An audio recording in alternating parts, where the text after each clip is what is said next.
박지원은 뉴스킹, 박지원은 정치킹, 정치구단 박지원 전 비서실장 만나봅니다. 안녕하십니까? 정치킹 아닙니다. 왜요? 예. 맞잖아요. 저도 지원 스승으로 개업하려고 그럽니다. 아, 스승으로요? 예. 어디에 이제 알려주시려고 아니, 지금 합니까? 예. 저는 검찰 소환을 기다리고 있는데 네. 아니 왜 저를 두목 만드는지 두목을 맨 마지막에 불러가잖아요. 그러니까 타겟이라고 표현하는 게 좋을 것 같습니다. 정말 수사의 목표 지점인 사람을 가장 최후에 부릅니다. 그런데 제가 아닌데.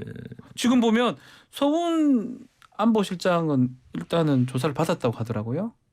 예, 그런 거 어제 이제 들어갔어요. 확실한 거는 서훈 전 실장보다는 더 높은 아니죠. 직책에 지금 있다고 봐야 되는 거 아닙니까? 제가 더 높지 않아요. 서열상 거기 그 안보실장은 국정원장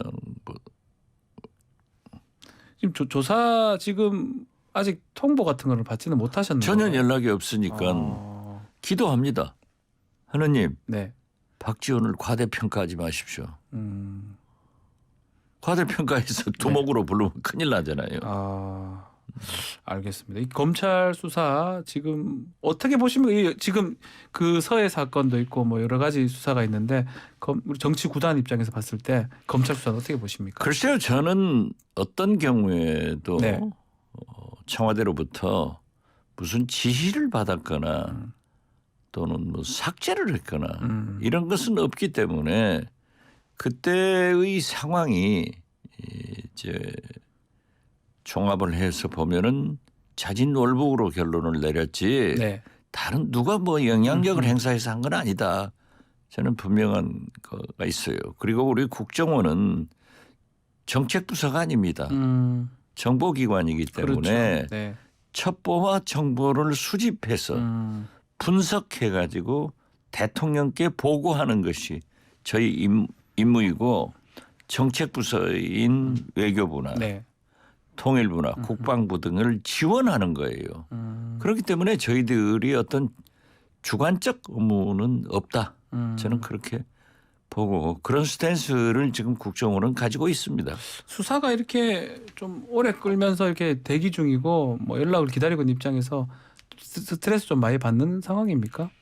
그럼 뭐 그냥 스트레스는 안 받는다고 하면 거짓말이고 네네. 제가 가장 의심스러운 것은 지금도 대통령 기록관을 계속 지금 몇 달째 검사 몇 분들이 나가서 압수수색을 하고 있어요. 보고 있다고 하던데요. 예. 그런데 그것은 문재인 대통령께서 어떤 지시를 했는가 어떤 보고를 받았는가 이런 내용인데 문재인 대통령이 지시한 것도 없고 네. 보고 내용은 안보실에서 하기 때문에 정확한 것은 없지만은 저희 국정원에서도 그렇게 특별한 게 없어요. 알겠습니다. 그건 뭐 좀 어느 정도 나갈 것 같고요. 지금 좀 많이 눈에 띄는 거는 민주당 지금 이재명 대표 수사 부분입니다. 지금 김만배 씨가 구속 기간 만료돼서 지금 나와 있거든요. 네. 그 부분을 지금 많이 주목하는 것 같습니다. 네. 어떻게 지금 실장님이 그런 얘기를 했더라고요. 민주당 없어진다, 좀 단결해라 말씀을 좀 하셨던 것 같아요. 아니 지금 현재 네. 윤석열 정부에서 야당 탄압, 언론 탄압을 하고 있는데 지금 이재명 대표를 필두로 해서 네. 민주당 의원들 관계자들이 지금 줄줄이 계속 발표가 되고 있잖아요. 네. 이렇게 되다 보면은 민주당이 위기가 오고 민주당이 없어지면은 이 나라 민주주의가 말살되는 거다. 그런 의미에서 네, 하신 그런 말씀이다. 의미에서 네. 저는 민주당이 또 본인들이 아니라고 하잖아요. 네. 부인하는 사실이기 때문에 당에서 잘 뭉쳐서 싸워줘야 된다 네. 하는 원론적 얘기를 하는 겁니다. 조홍천 의원 얘기 혹시 들으셨는지 모르겠습니다. 저 들었습니다. 복당도 안 하셨는데 왜 네. 이렇게 동지애를 발휘하시는지 모르겠다면서 이렇게. 그분 생각을 제가 또 뭐라고 하겠어요. 복당은 언제 되는 겁니까 민주당? 글쎄요 아직 뭐 연락이 없습니다. 그것도 이제 뭐 현수막 써놓고 기다리고 있는 것은 아니겠죠. 박지원 환영한다 하고. 네. 복당하는 데는 뭐 큰 어떤 요건에 하자가 없으니까 뭐 큰 문제가 글쎄요, 없을 것 그것은 같은데요. 뭐 네. 당에서 요구를 했던 거고 네. 저도 또 복당을 하고 싶다는 의사를 먼저 밝혔기 때문에 네. 복당원서를 내라라고 했고 중앙당에서도 전남도당, 네. 목포시당에 조회를 했고 거기에서는 환영한다고 했기 때문에 지금 뭐 민주당이 어려우니까 또 늦어지는지는 모르겠습니다만은 잘 모르겠어요. 네. 지금 수사 얘기를 좀 하고 있는데 이 말씀대로 단결하지 않은 모습도 있는 것 같아요. 특히 비명계 중심으로 이낙연 의원 얘기도 좀 나오고 있고요. 복귀한다 뭐 이런 얘기도 있고요. 그거 어떻게 보십니까? 정치권에서는 항상 그런 얘기가 나옵니다. 그렇지만은 당사자인 네. 서른 의원하고도 전화를 한 2번 저도 통화했고 네. 또 다음 주일에 만나기로 했습니다마는 다른 네. 그 사회 지도 인사들하고 그렇지만은 그러한 것은 아닌 것 같아요. 아직까지는요. 예. 그 서른 의원이나 윤영찬 의원, 이병훈 의원 예. 이런 분들이 이낙연 대표하고 지난번에 함께 같이 했는데 지금 이 판국에 그렇게 이낙연 대표가 들어와서 뭐 플랜 B를 준비한다. 이것은 정치 동지로서 있을 수 없는 일이에요. 아하. 또 이낙연 대표의 인격으로나 예. 정치 경륜으로 봐서 그러한 무리한 일은 하지 않을 겁니다. 안 한다고 그러대요. 네. 안 할 것이다. 알겠습니다. 자, 국정조사 얘기도 좀 해보겠습니다. 진통 끝에 이태원 참사 관련해서 국정조사 하기로 했는데 글쎄요. 대검이 기관에 포함이 됐는데 마약 전담 부서만 또 포함이 된 것 같습니다. 어떻게 됐건 예. 이 주호영 원내대표의 리더십이 어, 이번에 정치를 살린 것 같아요. 리더십 발휘됐다 이렇게 보시는 그렇죠. 거죠? 예, 그리고 박홍근 원내대표나 이재명 대표가 국정조사의 필요성을 강하게 제기를 했는데 네. 이제 그 유가족들의 기자회견 민변 주관으로 그 내용을 듣고 어떤 국민이 국정조사가 필요치 않다라고 했겠어요. 그렇죠. 그리고 그날 저녁 언론 보도들을 보면은 당연히 해야 된다. 저도 눈물 나서 도저히 들을 수가 없더라고요. 만약 제 자식이 그렇게 됐다 하면은 그렇죠. 어떻게 되겠어요. 그래서 저는 이번에 윤석열 대통령께서 굉장히 강경했는데 이번에는 민심을 따라가는 하나의 전환점, 어허. 터닝 포인트가 된 것 아닌가. 아, 그렇습니까? 저는 그렇게 봐요. 네.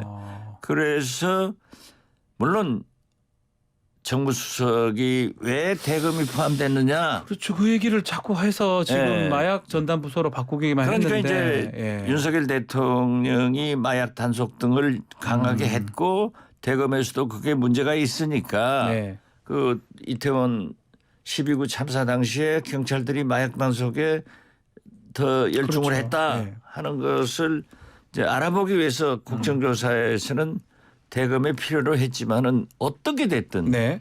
윤핵관들이 나서서 그렇게 반대를 하고 또 의원총회도 안 들어왔잖아요. 그렇죠.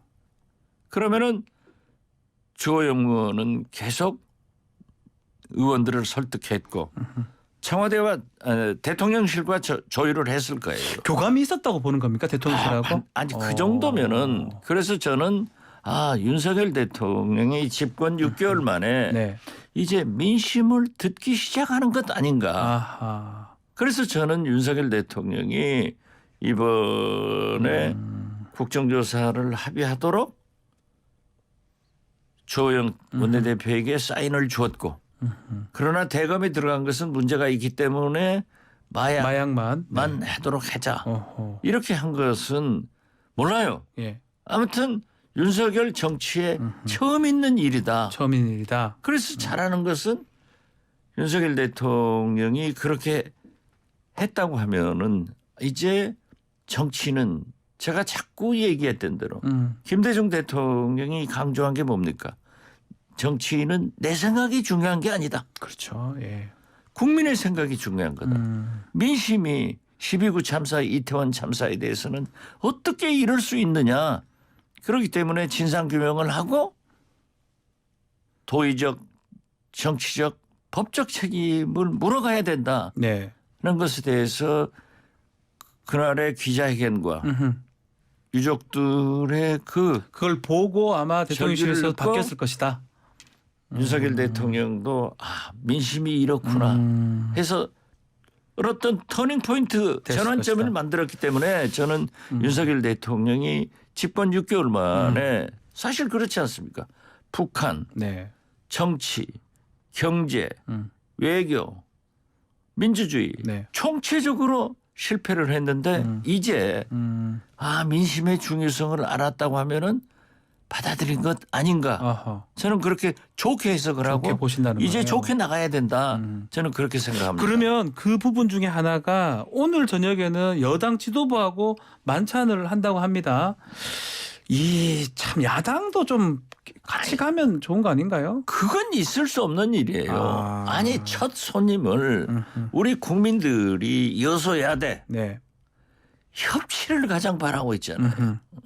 그런데 그걸 용산 뭐 대통령 관저에서 하는지 어디에서 하는지는 모르겠습니다만은 야당 민주당 이재명 대표하고 단독 혹은 박원순 원내대표 등 지도부를 초청해서 협치의 모습을 보이면서 같이 가는 모습. 이 네. 정기 예산이 절박하기 때문에 경제 회복을 위해서도 이러한 예산을 좀 잘 도와주고 이러한 민생 법안도 협력해달라 이런 모습을 보이면 얼마나 좋겠어요. 네. 그런데 딱 대통령께서 하시는 게 자기 식구들 불러가지고 이건 소통이 아닙니다. 이건 짬짬이에요. 짬짬이라고요? 그렇죠. 자기들끼리 하는 게 무슨 소통이에요.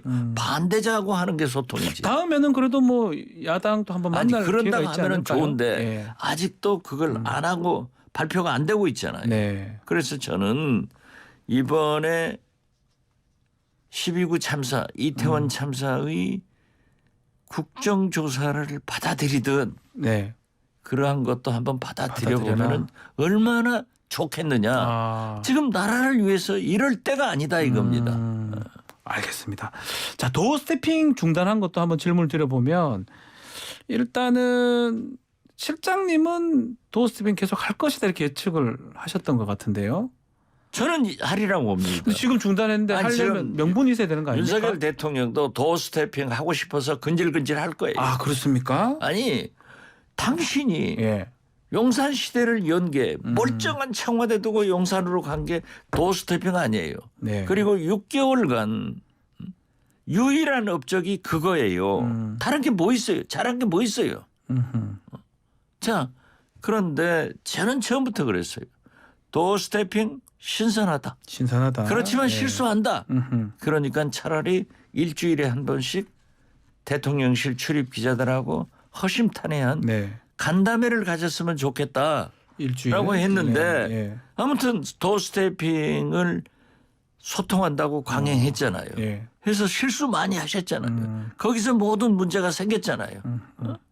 그러니까 거기서 MBC 탄압 문제도 생겼잖아요. 그렇죠. 예. 그런데 저는 가림막을 만든 것은 잘했다예요. 대통령의 동선은 모든 것이 공개돼서는 안 됩니다. 네.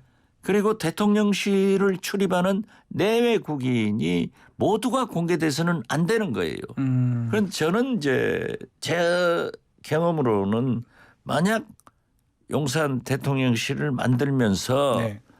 대통령 집무실과 기자실이 함께 있다고 자랑만 할 게 아니라 최소한 그런 장치를 하는 참모가 필요한 거예요. 아, 참모가 있어야 된다. 그렇죠. 예. 그런데 그걸 안 하고 했다가 이제 문제가 생기니까 뭐 외국 기빈이 찍지 말아야 될 것을 찍었다. 왜 그것도 기자들 원망입니까? 기자는요. 염치 불구하고 뭐 찍으러 가는 거죠. 찍어 가는 거죠. 예. 쫓아 들어가서 물어보고 이건 마치 대통령께서 답변 안 하고 돌아가는데 뒤에다 또 질문했다 하고 MBC 기자한테 뭐 항의하는 것하고 똑같아요. 기자는 앞만 보고 질문하는 게 아니에요. 뒤로 돌아가도 해요. 네. 미국 대통령한테도 영국 총리도 어디든지 그래요. 네.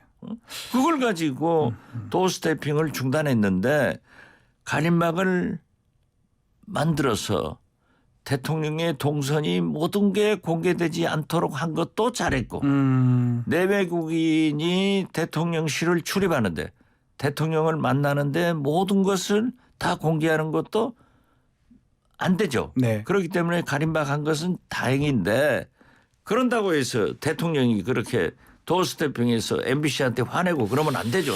그 화를 이상민 장관한테 내라 이거예요. 아, MBC 문제가 이게 해결이 돼야 도어스태핑 뭐 일주일에 한 번 하든지 그게 가능할 것 같아요. 그러면 안 되죠. 안 됩니까? 예. 자, 제가 누차 얘기를 했습니다마는 MBC 기자를 전용기에 안 태웠잖아요. 예. 태우지 마라. 네. 대통령이 했어도 대통령 실장이 정무수석이 네. 홍보수석이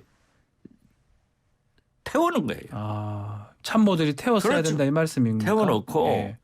비행기 출발해서 가면은 아, 태워놓고 아 그렇지. 대통령 지시사항 거역하는 거 그게 아닙니까? 대통령이 화내서 낸 지시사항은 참모들이 그 정도의 플렉시빌리티, 융통성을 가져야 돼요. 그렇기 때문에 대통령 실장하고 정무수석은 해외 순방하는데 수행을 안 하거든요. 어? 그러면은 홍보수석이 대통령님 제가 태웠습니다. 하면은 대통령이 화를 내셔서 비행기에서 집어 던지겠어요. 비행기 돌아가서 내리라 하겠어요. 알겠습니다. 이렇게 해서 풀어가야 돼요. 아, 그렇게 했었어야 되는데 좀 아쉽다 이 말씀이네요. 네, 그런 참모들도 있어야 없더라. 된다. 그런데 지금 언론하고 싸워서 잘된 대통령이 세계에 없습니다. 네. 오늘 보니까 미얀마, 네. 버마의 군부 지도자들이 군부에서 네. 독재하고 있잖아요. 네. 미얀마. 군부 독재죠. 그런데 그 질문을 나쁜 질문을 했다고 두 언론사 편집장을 잘라버렸더라고요. 네. 이런 미얀마가 돼서 되겠어요? 특정 국가를 피하는 게 아니라 언론의 자유를 그렇게 하는 건 그건 아니에요. 그래서 저는 이건 해결하는 방법은 네. 윤석열 대통령이 도어스태핑 한다. 또는 MBC 기자를 불러가지고 등을 탁 치면서 네. 잘 좀 도와주세요. 이러고 웃고 넘어가면은 국민들이 얼마나 박수를 치겠어요. 이번에 국정조사 수행한 것에 의해서 이걸 하면은 박수 치고 지지도 빡 올라갈 것이다. 올라갑니다. 난 또 민주당에서 복당 안 받아주겠네. 아유, 뭐 윤석열 설마. 대통령 지지도 올라가는 아유, 일 한다고. 올라가면 어떻습니까? 그렇죠. 그건 아니에요. 네. 진짜 국가를 위해서 아니 어제 저녁 우리 한국 우루과이 네. 월드컵 보고 얼마나 기분이 좋았어요. 그렇죠. 너무 잘했습니다. 올 때 딱 둘 맞고도 방어하는 거 보니까 야 대한민국에 국군이 오는구나. 네. 대통령께서 국정조사 받아들이니까 저렇게 복을 주신다. 국정조사 받아서 잘 됐다 이 말씀. 저는 그렇게 생각했죠. 알겠습니다. 나라를 생각하니까. 그래서 나는 윤석열 대통령이 MBC 출입 기자를 불러서 등을 딱 때리면서 다 좀 도와주세요. 네. 뭘 그걸 가지고 그래. 그리고 웃고 쫙 넘어가면은 그 사진이 네. 그 TV에 나오는 모습을 보고 국민들이 박수 친다. 알겠습니다. 그런 정치를 해야 돼. 그것이 감동의 정치야. 알겠습니다. 자, 오늘 또 시간이 다 돼서 정치킹. 내가 시간 빨리 보내려고 아니, 그 예. 얘기 재밌게 한 거야. 알겠습니다. 정치킹 마무리를 하고요. 짧게 우리 16강 갈 것 같습니까? 어떻습니까?